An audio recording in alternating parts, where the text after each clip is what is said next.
Is that a new sweater or flag or whatever? No, I've had this. Gosh, this is an old one. Okay. I think we missed you a couple of years there. I forget where you were. Really feeling good. Coach, will give us just a little opening statement to get the season going. Well, obviously, we're excited to get the spring going, and we got teased a little bit with the weather early in the week, but back to reality. Still have a lot of questions to answer on the offensive side and maybe the defensive side as well, which is, I guess, to be expected when you lose the left side of your infield, Gold Glove second baseman. There's a lot of questions still to be answered, but the talent's there, especially on the mound. A little better. I'd say a little more experience there, obviously, with Division I game time and tough situations. Guys that have been through it a little bit with Wiggins and McIntyre and Smith and some of those guys, just to name a few. Morris, and then we filled in with some really good young pitchers and a couple of transfers, JUCO transfers that have done outstanding. So, just ready to get out on the field. A week from today, we'll scrimmage, whether it's inside or out. You guys are more than welcome to come to them. If we're inside, I don't know where you're going to sit or stand. Probably have to be down around the right side of that net,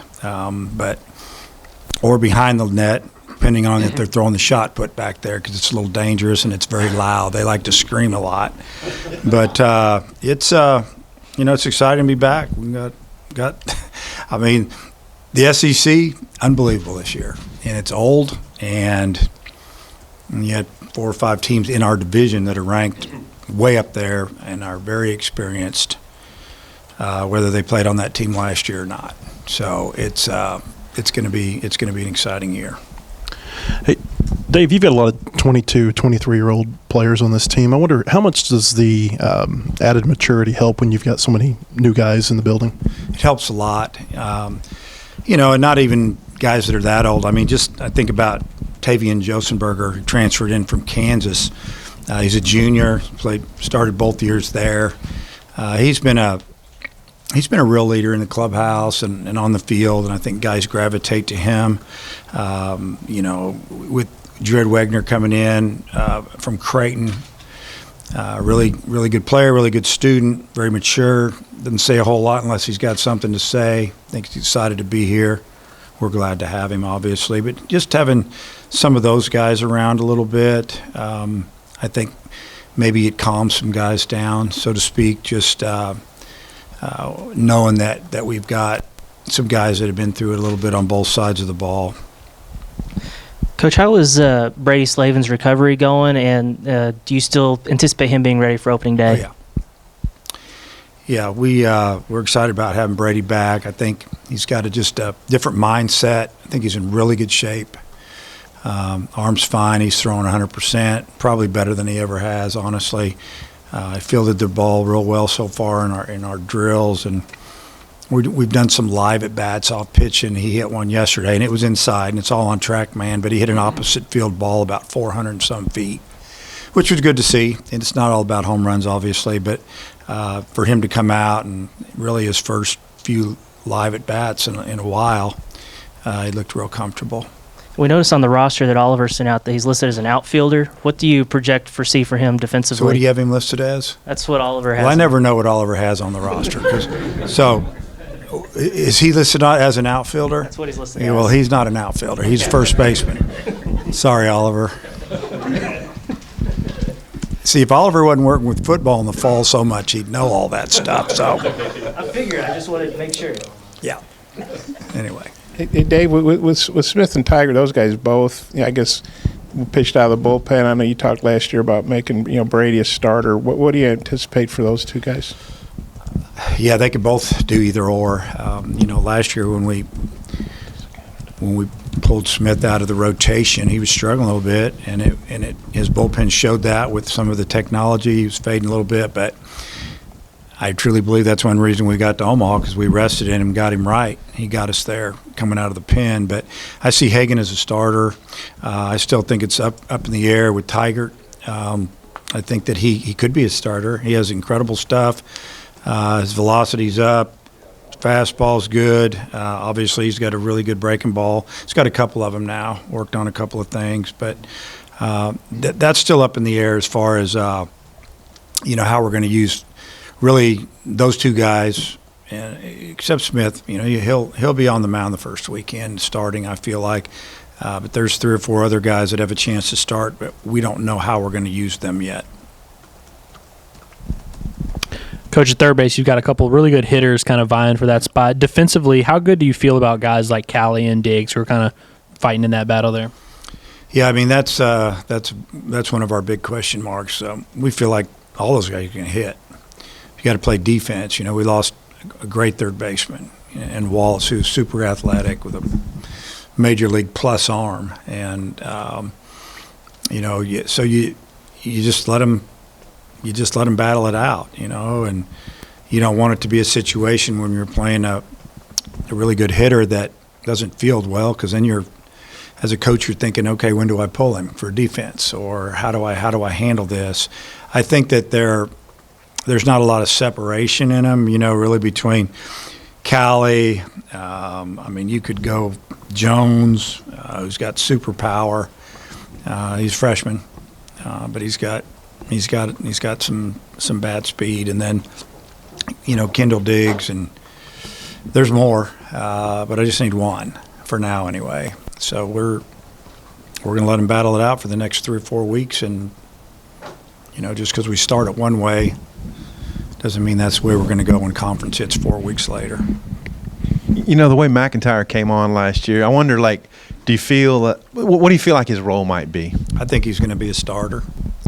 I have a lot of confidence in Will. I just feel like that, you can look at the radar guns and you can see all the power arms we have, and I think Will gets it done, and he'll pitch 90, 91, 92. He can throw it harder if he really wants to, but he also throws a really good cutter and change up, and off the field, Will doesn't say a whole lot. On the mound, he's mean, and I like that. And I would love to have Will as a starter, because that leaves a couple of those big arms in the bullpen. And to me, the second half of the season for sure, I just feel like it's going to come down to the bullpen a lot, because that's when hitters are hitting.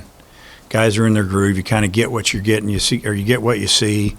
But you've got to be able to close out games, and we know what we're getting from Will. It's a lot of strikes. It's a lot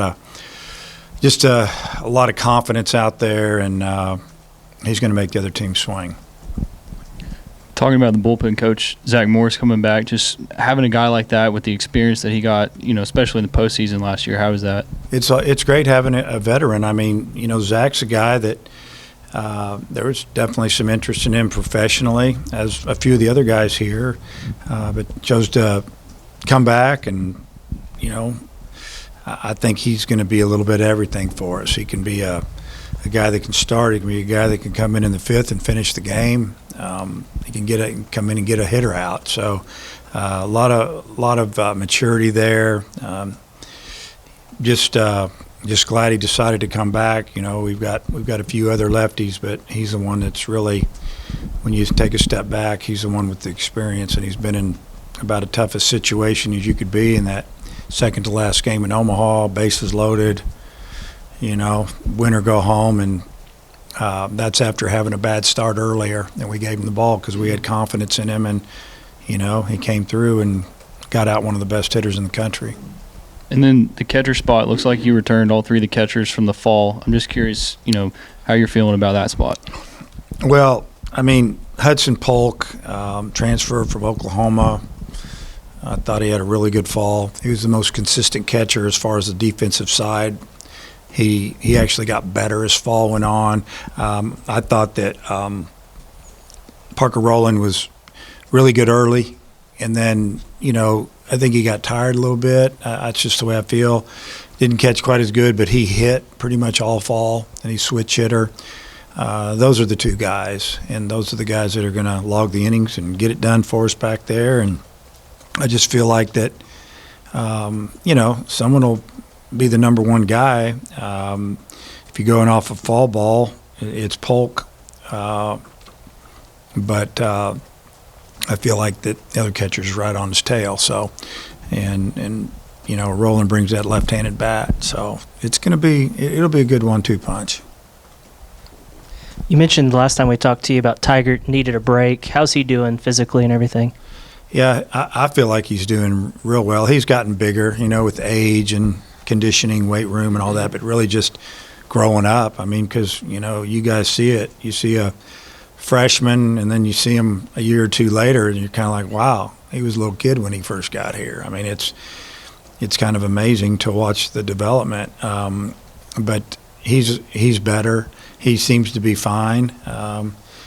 You know, this afternoon we've got 10 pitchers are going to throw against live hitters. This is some of our hourly skill work, and he's one of them today. And we threw 10 yesterday. It was really good to see on both sides, the hitting side, the pitching side. I thought we did a really nice job, and I'm sure that'll be the case again today. Wegner dealt with that oblique injury during the fall. Is he fully healthy now, and is there any other injury updates? Yeah, he seems to be real healthy. He came back early. You know, he's from Nebraska, hometown Nebraska, so he wanted to get out of the weather a little bit. Got back. He was probably back first, second of January, and some other guys started rolling in early as well. But he's been, you know, working with a lot of the pro guys are in town working out. Most of them pitchers. He's gotten some live at bats off those guys and some of our guys, or mostly our guys. But no, he's healthy, and I don't feel like anybody at this time, unless that changes. It's changed since last night. I feel like we're all healthy right now. Hey, Dave, how do you feel about your outfield depth and both, you know, covering ground and hitting? Yeah. So, you know, right now, Borfin would be playing right, and Josenberger in center, Wegner in left if we started tomorrow. I feel like that, you know, really Mason Neville would be right there to play. You know, a lot of tools, looks the part, left, can run, throw, hit for power. He's been looking really, really good. It's like you kind of can just see a different demeanor about him, like, okay, last fall was fall of my freshman year, you know, I've seen it 30-some times. But now it's like, okay, I want to play. And so we're getting close. And so you can just see a little bit of a different look in his face. I think he's going to challenge to get out there. And there may be another guy or two. You know, we've got some guys on the infield that if we needed to put them in the outfield, we could. So, you know, nothing's set in stone. Last year at this time we sat here and we pretty much told you who was going to play where. This year it's still a work in progress, except maybe for the pitching side. We talked a lot about like your new position players, but you have a couple returners like Borfin and Stovall. Just kind of what are you expecting with the jump that they could possibly take going into this season? Well, I mean, I can see it. I see it every day. I see Jace Borfin a lot more comfortable here. I think he's fed up with what's gone on as far as how much he's gotten to play and how he's played, the injuries. I think he's ready to have a big year for us. And, you know, just the team voted him one of our captains. So he didn't even get to play last year, hardly. You know, once he hurt himself when he ran into that wall in a pregame drill, which is unbelievable when you talk about it. And then Peyton Stovall was also selected a captain, voted by his teammates and Zach Morris as well. And the crazy thing about that voting is that there was 3 or 4 other guys that were right there. I mean, and a couple of them were transfers. So they like each other a little bit and they respect each other already. So that's really good to see. But I think, you know, those guys are, you know, both left-handed hitters. They've both been around a bunch of great players. They both went to the Cape Cod League, played on the same team, and I think they both have really good seasons for us. Did you recruit this team to run the bases a little bit more? Yeah, a little bit. Yeah, we're working on it. And, you know, I always tell them, you're either a good base running team or a bad base running team. There's usually not much in between. And we need to make sure we're a good base running team. And it's not all about stealing bases. It's about going from first to third on a hard single to center, right in the center fielder's face, and making him throw the ball at third base and you're safe and the runner slides into second. It's about that type of baseball. And not being stupid and running ourselves out of innings and stealing when we need to, and just seeing what the other team's given us and then being able to take advantage of it. That's a good base running team, and that's what I'm hoping for. Some of the players that I talked to said Wegner doesn't look like he's a great base runner when you just look at him, but then you get him on the base paths, and it's a little bit deceptive. He can run, and he'll fool you. He doesn't tell you about anything. He's not going to tell you how good he can hit or how far he can hit or how fast he is. Just him.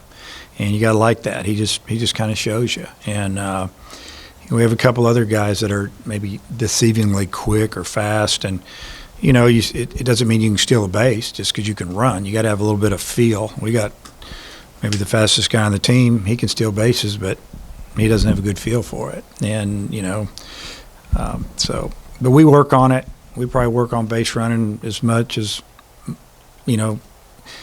as we can with the time that we have, but we usually finish up the day with base running, and sometimes we even start the day with base running so they know that we're serious about it. Coach, you talked about Mason Neville. I'm just curious about Jason Jones and how you feel about him right now. Yeah, so Jason, again, another true freshman. I think he grew up a lot over the fall. He had some good days and some bad days, and Mason the same way. Just like the year before when he was a freshman, he had a bad week or two where he didn't make much contact, and he was second guessing themselves a little bit, wondering if they're ready for this. And if you can hit our pitching, you can hit anybody's pitching in the country. It's the way we look at it. You get to see it every day. I feel like Jason's going to play a lot and help us a lot. I think he has a bright future. He's got a lot of power. I mean, he hit the hardest ball in the fall, and it went 117 miles an hour off the bat. Now, he shouldn't have swung at it because his team was down 7-1, bottom of the last inning. It was a 3-0 count. He didn't even look at me for a sign. So it wasn't really fair because the pitcher just threw it right down the middle, and he hit it 117 miles an hour and hit it halfway up that grass in left center. So it was kind of funny, actually, looking back on it.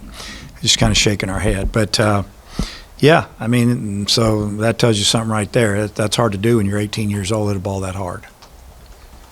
Dave, you had one of the best second base shortstop combos the last couple of years. How do you feel about Pade's obviously a natural second baseman. How do you feel about shortstop second base combo? Yeah, I mean, Peyton's done a really good job at second.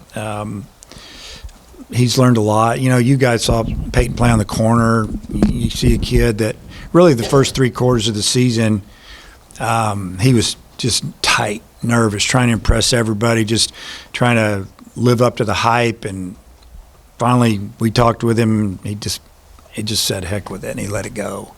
And then you saw how good he was. I mean, the guy, he was probably our best hitter down the stretch, and you didn't see him move around a lot, but he's a good middle infielder. He'll make plays, and he's got range, and he can throw from all the arm slots. He turns a double play well. His pivot throws to the shortstop are accurate. His flips are good. He listens. He's done a good job. And you got John Bolton, transfer from Austin Peay at short, and both of our shortstops they've played a lot of baseball. Harold Cole coming from San Jac, and he played short and second last year, and probably brings the bigger bat to the shortstop. But does he bring the most consistency? In the fall, he wasn't. I just felt like Bolton was ahead of him. But they work together every day. They play catch together. They do everything together. That's the way we have them do it. They get it. They got to know each other. They got to know if you're going to flip from backhand, underhand. Are you going to flip it? They got to get to know each other, because that second base shortstop combination we've had here the last 2 years, you may never see that again at this level. Very rare. I mean, those are two guys defensively are good enough to play in the big leagues right now, fielding and throwing. But again, it's a big question, because if you're not good through the middle, you're not going to be good. It'll get you. There's too many games. The ball's going to be there. We don't turn double play that we should turn, and the next guy hits a 2-run homer instead of being in the dugout. That's things that happen if you're not good in the middle. So if you want to win at the highest level, you got to play defense. You mentioned earlier Hagen Smith. You see him starting opening weekend. You see McIntyre as a starter. Wiggins had a great fall. Do you feel like you have a pretty good grasp on your opening weekend rotation, or is that still kind of a work in progress? You named 3 guys that if those three started opening weekend, I'm great with it. I mean, Wiggins had the best fall of all of them. I mean, you look at his numbers, and I think you did a pretty good job with it. Thanks, you educated me a little bit with that. But I knew it was good. But we didn't do anything against him. He had a great breaking ball, and you're going, really? Yeah, he had a really good breaking ball. He had a good changeup. He's already got a knack for working out of jams because he was in a lot of jams last year, and he got out of them. And that was just, but then now we're kind of seeing that guy turn the corner, and I just think that, from what we saw in the fall, unless something doesn't go good the next 3 or 4 weeks, why shouldn't he get the ball right out of the gate? How does your depth on this year's pitching staff maybe compare to some of your previous teams? Well, right now it's the best I've ever had. Is that honest enough for you? So that's the way I feel about it. I mean, we've got depth. But, what you see on paper, got to get it done on the field. And but if we can figure it out, I mean, you throw in, we got transfer, we got Cody Frank, we got Adcock, who's better than ever. He's a lot better than we thought he was. I mean, he was pretty good at Ole Miss as a freshman. He was pretty good at Crowder as a sophomore, and now he's really good. And sometimes you get guys that are just hungry, and that's what it takes. And then you throw Hunter Holland out there, who's as good as any of them. I mean, he could start. Everybody, Frank's probably not a starter, but the other two are. And so we feel like we got a couple more. I mean, really, we have probably 5 or 6 guys we could start. If somebody needs a week off or somebody's fading, give them a week off. Just let them sit and watch and get ready for the next weekend. We can do that, and we're not going to go crazy about it.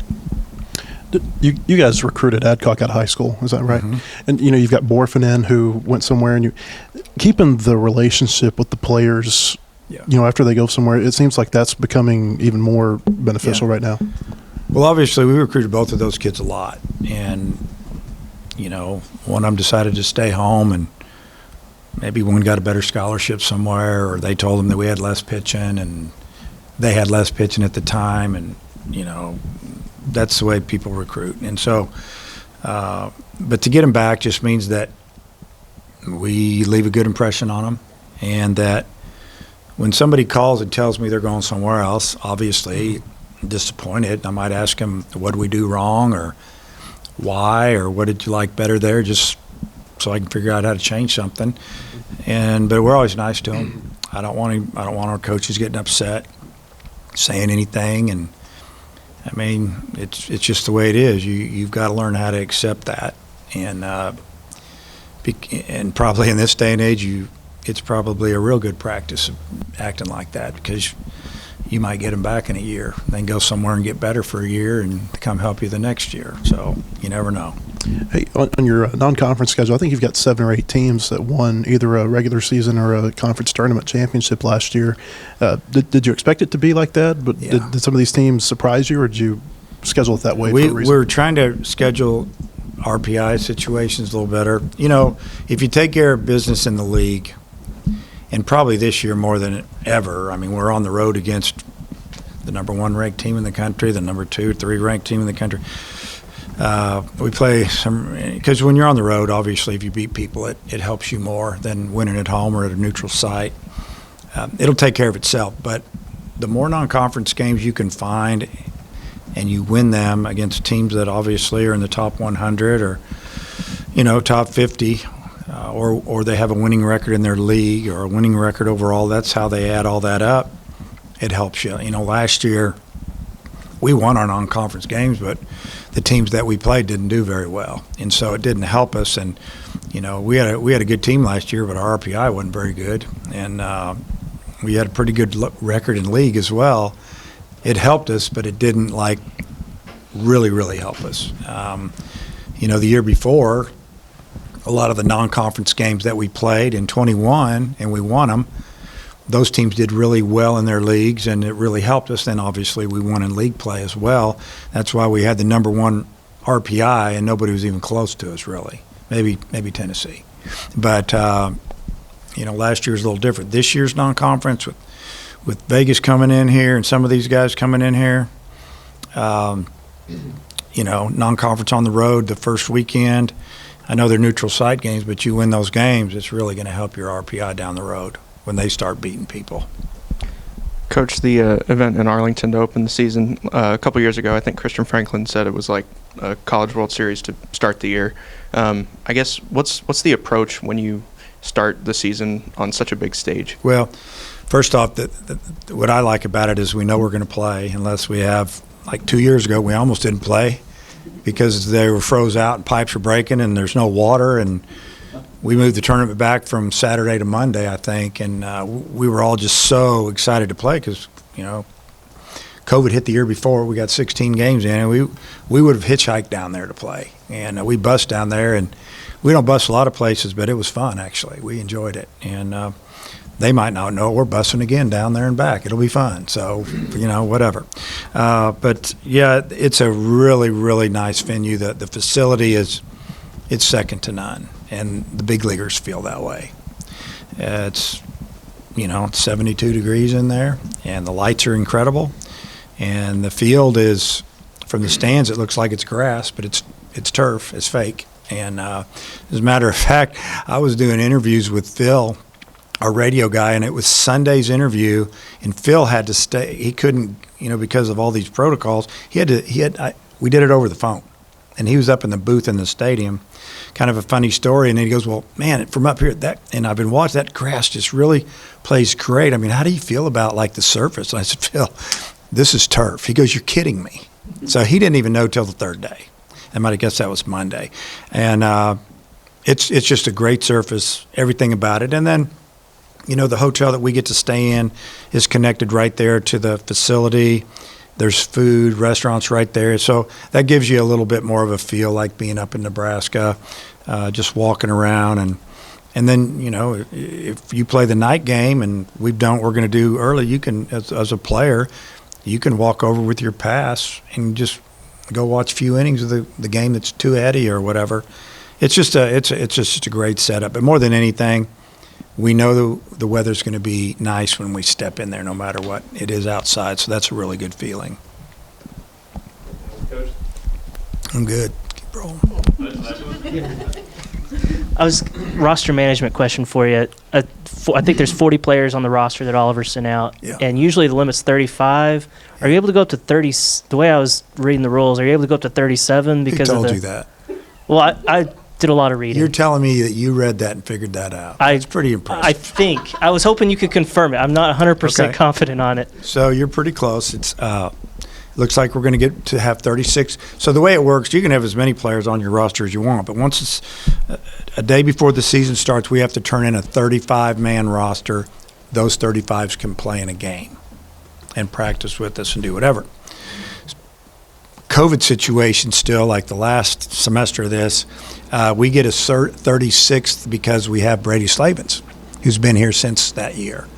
And so we would actually have 36. There's some other teams that might have 36, 37, 38 that could officially play in the game. So that's pretty good. I got to give you credit for that. Is that because Slavens is a senior? Because, I mean, I think McIntyre and Morris were also. Yeah, it was. It's because of where they're at in their class. Okay. Yeah. And you know what? I may be wrong. All I know is I get 36. So you know more than me. I don't know.